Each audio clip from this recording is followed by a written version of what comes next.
audiência na ação penal 504-6512-94. A história não para com esse processo. A história um dia vai julgar se houve abuso ou não de autoridade, nesse caso, do comportamento tanto da Polícia Federal quanto do Ministério Público, no meu caso. Doutor, eu não fui convidado para a Copa do Mundo, que fui eu que trouxe para cá. Eu não fui convidado para as Olimpíadas. Ex-presidente, doutor. Não queira ser ex-ministro. Ex-juiz, você vai ver o que vai acontecer. Investigados e punidos no âmbito da Operação Lava Jato. Estaria claro que estaria havendo ali uma interferência política na Polícia Federal.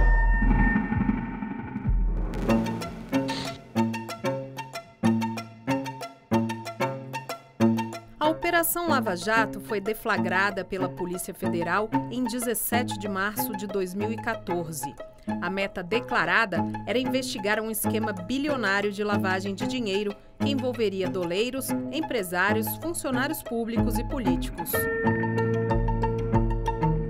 Mas 5 anos depois do início da operação que abalou o Brasil, uma série de reportagens colocava em xeque os métodos e os objetivos da Lava Jato. Foi quando a Vaza Jato assumiu o protagonismo e provocou uma reviravolta. Preso em 2018, o presidente Lula seria solto no ano seguinte. Eles não prenderam um homem. Eles tentaram matar uma ideia. Uma ideia não se mata.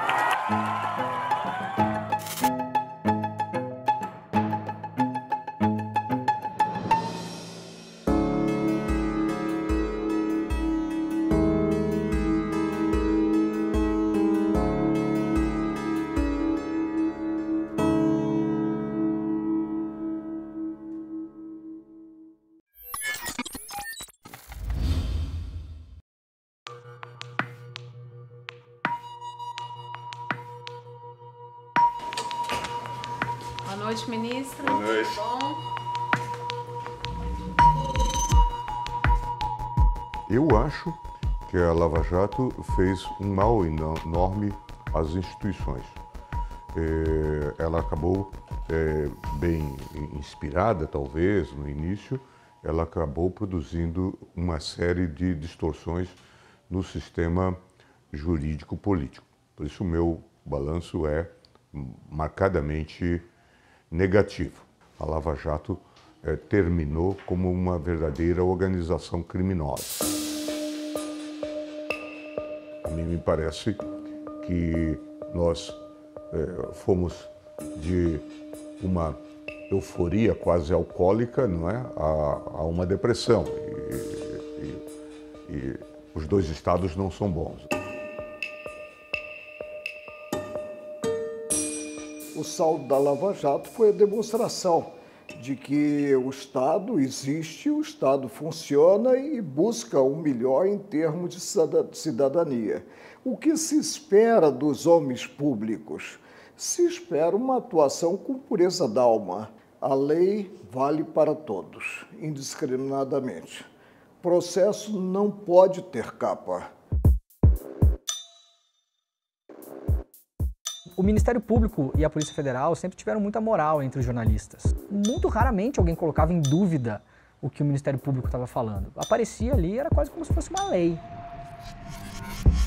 2018, quando começa o ano, já está bastante consolidado entre alguma parte dos jornalistas brasileiros e pesquisadores, juristas, que a Lava Jato realmente tinha tomado um rumo que era um rumo, no mínimo, esquisito. Muita gente já falava, já apontava, olha, tem vários abusos aqui, tem coisas que são meio heterodoxas.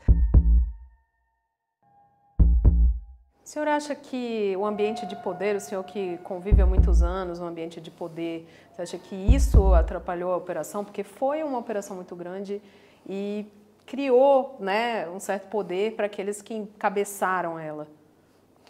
O poder é inerente àqueles que atuam personificando o Estado. Aí me refiro ao Ministério Público, Dallagnol atuou como integrante do Ministério Público Federal e o juiz Sérgio Moro. O que o Ministério Público faz aqui é imputar a ele a responsabilidade por crimes de corrupção. Não se tratava apenas de uma irregularidade procedimental ou processual, de que, na verdade, nós estávamos diante de um movimento político, como depois se revelou no contexto geral.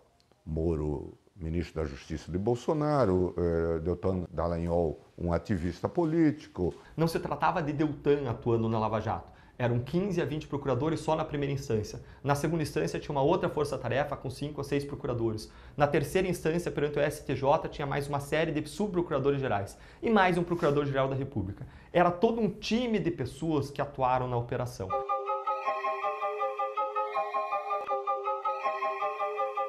É inegável que a Vaza Jato mostrou que o rei estava nu, né? Mostrou como eram feitos os pastéis e como eles eram mal feitos.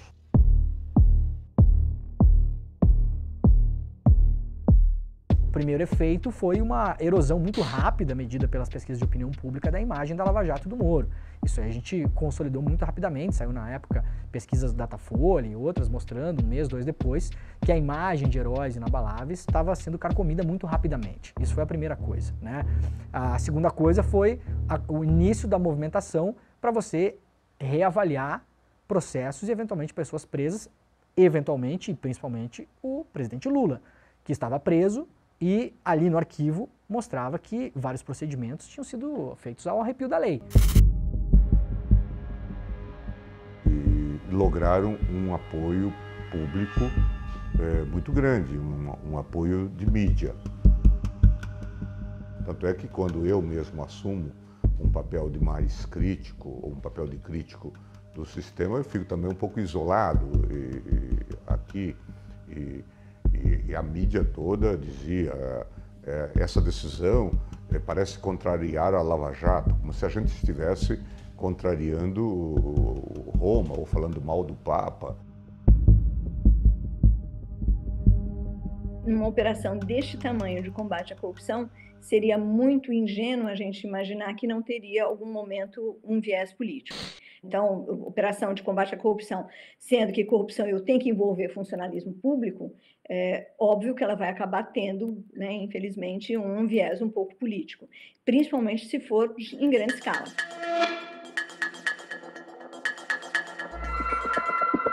A gente conseguiu medir, por exemplo, que as sentenças do Moro elas eram mais rápidas até o momento em que a Dilma sofreu o impeachment, que depois elas ficaram um pouquinho mais lentas, o que demonstra um pouco que havia um certo aceleramento com o objetivo de obter impacto político, que de fato foi obtido, né?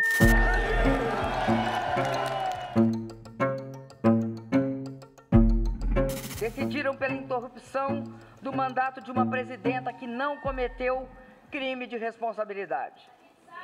Condenaram uma inocente e consumaram um golpe parlamentar. Uma cobertura crítica da Lava Jato foi o grande erro da imprensa. Não houve uma cobertura crítica da Lava Jato no começo.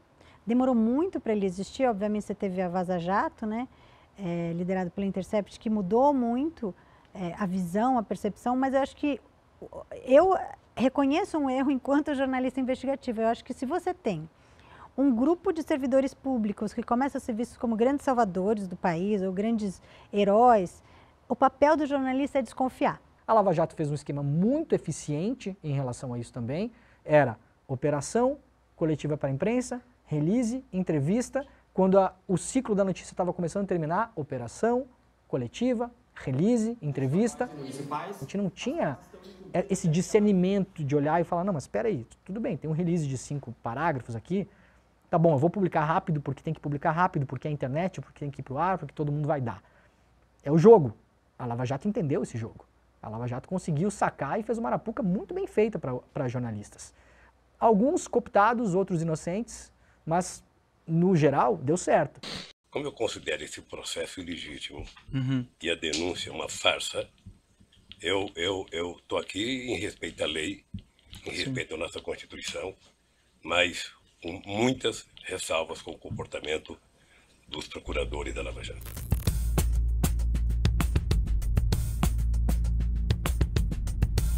como é que foi essa ligação dessa fonte anônima, né, dizendo que tinha um material para entregar para vocês?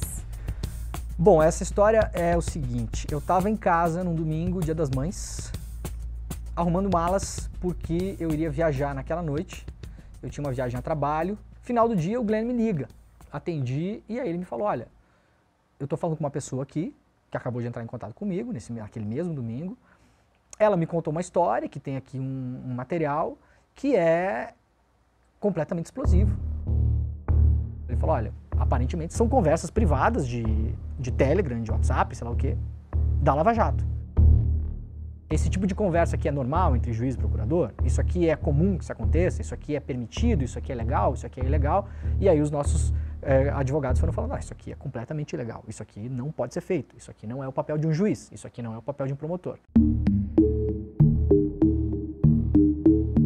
Ministro, o senhor já falou publicamente que conversas trocadas entre Moro e Dallagnol, aquelas conversas não teriam nada demais, nenhum tipo de irregularidade. Por quê? Olha, eu no meu gabinete eu sempre recebi a todos e nunca tive qualquer receio. Aliás, quem tem medo de picada de mosquito é porque já foi mordido por cobra. Deve haver o diálogo, deve haver a troca de ideias. É muito comum o Ministério Público, como Estado acusador, dizer que vai requerer algo e o juiz perguntar, escuta, você tem elementos para fazê-lo? Senão eu vou indeferir. Isso é muito comum. Essas conversas, elas existem dentro do direito brasileiro. Se é certo ou se é errado, nós podemos voltar 10 passos atrás. Se não deveria acontecer, podemos voltar 10 passos atrás. Mas o fato objetivo é que elas acontecem e não deixaram de acontecer. E eu não quero que o direito brasileiro comece a achar que um hacker pode invadir o meu celular e isso ser meio de prova num processo judicial contra mim. A gente ficou aí uns 40 dias mais ou menos com o material na mão e a gente foi trabalhando em paralelo várias coisas ao mesmo tempo. Então, primeiro a gente trabalhou com a segurança do arquivo. Outra, a integridade do material, a integridade técnica, para a gente saber que aquele material não tinha sido editado, que os metadados não estavam corrompidos, que aquilo tinha uma procedência. Então a gente decidiu fazer as primeiras matérias com base naquelas conversas do Moro com o Deltan. E claro, o grande tema daquelas conversas era o Lula. E aí saíram matérias em relação ao triplex, saíram matérias em relação ao Moro oferecendo testemunhas para o Deltan confessando para o Moro que não tinha certeza sobre a denúncia e mesmo assim 72 horas depois faz a denúncia. Quem decidiu o oferecimento da acusação não fui eu. Eram 15 a 20 procuradores que decidiam por unanimidade. E por unanimidade, 15 a 20 procuradores independentes que não deviam nada a ninguém e que não precisavam nem concordar uns com os outros, entenderam que era sim o caso de oferecer uma acusação criminal e de submeter o atual presidente Luiz Inácio Lula da Silva à justiça. Por 8 votos a 3, o Supremo Tribunal Federal declarou a Vara de Curitiba incompetente para julgar os casos do triplex do Guarujá, do sítio de Atibaia e do Instituto Lula. Esses casos, na avaliação do STF, deveriam ter sido julgados pela Justiça Federal no Distrito Federal. Investigações espetaculares, tonitruantes, a gente tem aí aos montões. E depois nós temos apenas um resto de lixo, né, em anulações, em não aproveitamento de provas, como acabou ocorrendo aqui na Lava Jato. Para mim, foi um retrocesso terem dado o dito pelo não dito no processo da Lava Jato. Nós estávamos avançando e eu espero que retomemos essa trilha no sentido do combate sem trégua à corrupção. O ideal, em termos de cobertura da imprensa, teria sido se tivesse sido muito mais crítica em relação ao método usado, que percebesse que estava sendo usada como PR, né, relações públicas da Operação Lava Jato, e que começasse a fazer suas investigações em paralelo. Hoje eu já vejo que há uma cautela um pouco maior. Você pega um documento, você lê, separa os trechos, coloca no ar, põe em discussão. E a coisa está andando de um jeito um pouco mais... Você dá mais chance para a pessoa que precisa se defender, que tem que se defender.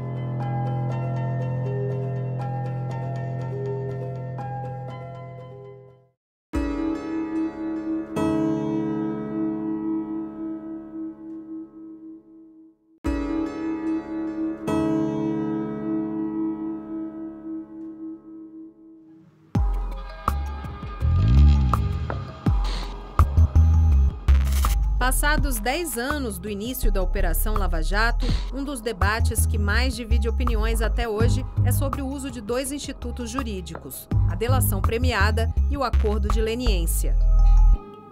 Em casos em que foram usadas na Lava Jato, essas ferramentas têm sido revistas atualmente. Em 2 decisões recentes, o ministro Dias Toffoli, do Supremo Tribunal Federal, suspendeu o pagamento de multas que ultrapassam os 18 bilhões de reais. Dinheiro relativo a acordos de leniência firmados entre o Ministério Público Federal e as empresas JF e Novonor. Novonor é a antiga Odebrecht. Pouco depois, o ministro André Mendonça permitiu a renegociação de acordos de leniência firmados entre empresas e a força-tarefa da Lava Jato. O acordo de leniência prevê punições menores a empresas que confessam participação em atos ilícitos contra a administração pública. Já na delação premiada, o investigado revela o que sabe em troca de benefícios, como a redução da pena.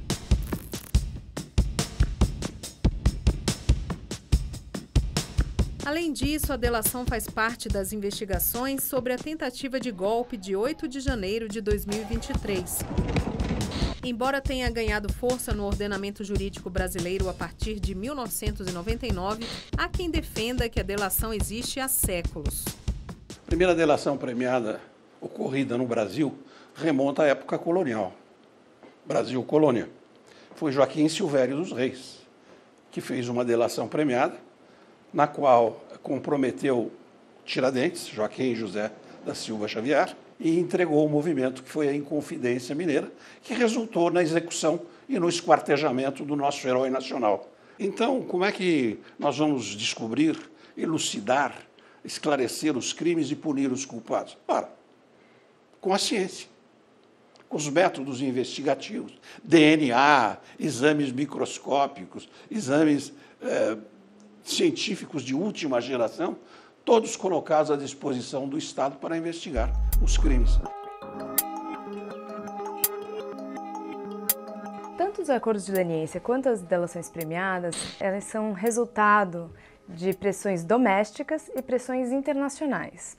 Esse conjunto de convenções internacionais, eles estipulam obrigações para o país no controle da corrupção. Especificamente, a OCDE, ela determina a responsabilização das pessoas jurídicas por atos de corrupção. Então, empresas, associações e assim por diante. Do outro lado, a gente tem as pressões domésticas que chegam numa conjuntura crítica em junho de 2013, com as manifestações que tomaram as ruas, manifestações estas que tinham vários assuntos e várias pautas, começaram como manifestações de passe livre, depois melhorias de serviços públicos e também manifestações contra a corrupção. Em resposta, tanto às pressões internacionais que já existiam, quanto às pressões domésticas, o governo à época organiza um pacote de medidas e, dentre elas, 2 leis que são muito importantes: a Lei Anticorrupção, que responsabiliza pessoas jurídicas por atos lesivos à administração pública, atos de corrupção e outros, e a Lei de Organizações Criminosas. E ali está previsto o acordo de colaboração. O que aconteceu nos últimos 30 dias, doutor Moro, vai passar para a história como o mês Lula. Se não dissesse Lula, não valia. O senhor entende que existe uma conspiração? Eu entendo e acompanho pela imprensa de que pessoas como Léo Pinheiro está já há algum tempo querendo fazer delação. Sim. Primeiro ele foi condenado a 23 anos de cadeia. Depois se mostra na televisão como é que vive a vida de nababo dos delatores. Sim. E o cara fala, porra, eu estou condenado a 23 anos. Sabe, e os delatores, sabe, pagaram uma parte e estão vivendo essa vida. Sabe? Então, delatar virou, na verdade, quase que o avaral de soltura dessa gente. A primeira coisa que eu vi, acho que foi em 2015, foi a prisão alongada de Curitiba, as prisões alongadas de Curitiba. E, claro, os advogados passaram a dizer que as prisões alongadas eram utilizadas como uma forma de tortura para obter delações. É o que era praticado com muita frequência na Lava Jato. Assim, numa mesa, sujeito preso já, o Moro decretando a prisão do sujeito. Opa, vamos prender esse aqui que ele canta. A ideia era essa. Vamos fazê-lo cantar. Bota o sujeito e diz, olha, isso aqui é o seu mandado de prisão que nós cumprimos. Né? Você está em todos os órgãos de comunicação, mas a sua família não. Aqui, ó, isso aqui é um mandado de prisão, pode sair contra ela. Depende de você. Durante a Lava Jato, teve um uso intensivo, especialmente dos acordos de colaboração e dos acordos de leniência, mas com instrumentos que tinham acabado de chegar no ordenamento jurídico, não é? Isso gerou o que eu chamo de um aprendizado institucional intenso e eventualmente ruidoso. Toda vez que a gente olha para atos e condutas relacionadas à corrupção, a gente tem que se preocupar com o que aconteceu, então como é que a gente elucida o que aconteceu e como a gente previne que não vai acontecer mais. Se você for olhar no setor privado, você vai ver que o número de departamentos de compliance aumentou, que hoje existe uma preocupação real nas empresas de comunicação e treinamento para combate à corrupção e que se estendeu para outras áreas, como, por exemplo, assédio moral, assédio sexual, mas que inicialmente os departamentos de compliance foram criados para combate à corrupção em resposta à investigação que estava acontecendo, a investigação Lava Jato. Este ponto é um ponto positivo que não desapareceu, que não sumiu. No primeiro trimestre de 2021, logo após a Lava Jato ter sido extinta pelo governo Bolsonaro, o DIEESE divulgou dados sobre o impacto da operação na economia brasileira. Segundo o estudo, a Lava Jato acabou com quase 4,5 milhões de empregos e reduziu a massa salarial em quase 86 bilhões de reais. Em impostos, deixou de arrecadar mais de 47 bilhões e em contribuições sobre a folha, mais de 20 bilhões de reais. Por outro lado, pelas contas do Ministério Público Federal, a operação devolveu aos cofres públicos quase 14 bilhões de reais em acordos de leniência e 724 milhões em colaborações premiadas.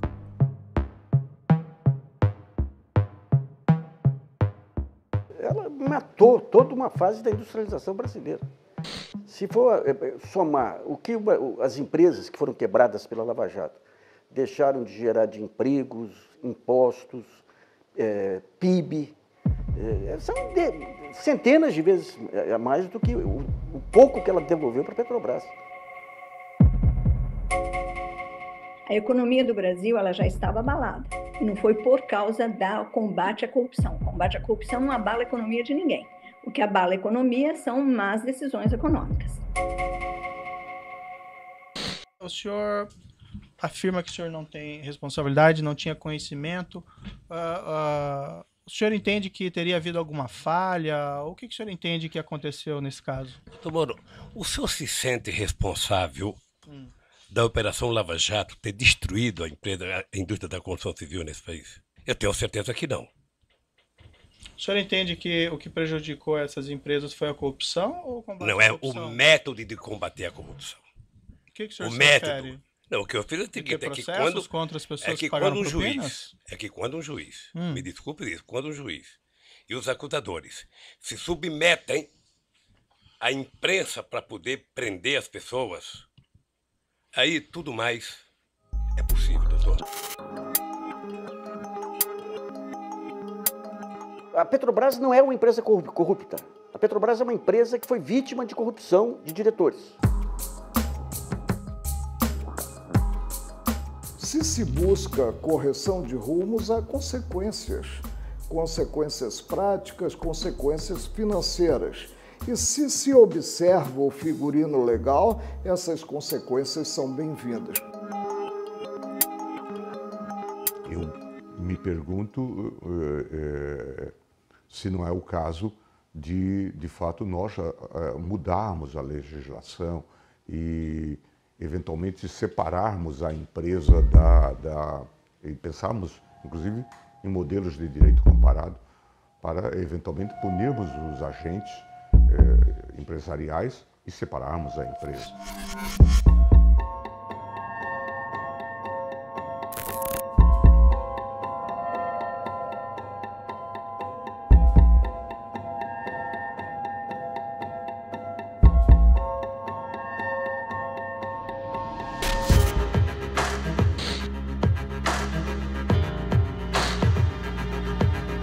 eu acho que não vai haver outra operação desse tamanho. O melhor e o correto é não concentrar tanto poder num só grupo de pessoas, que foi o que aconteceu. Agora, não houve outra que se compara com a Lava Jato em termos de investigação de corrupção no Brasil.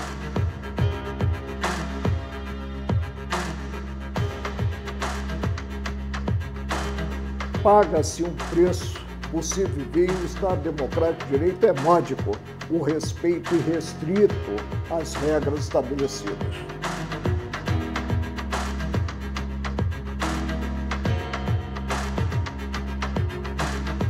O que a gente aprendeu? Eu diria numa frase: não se combate o crime cometendo crimes.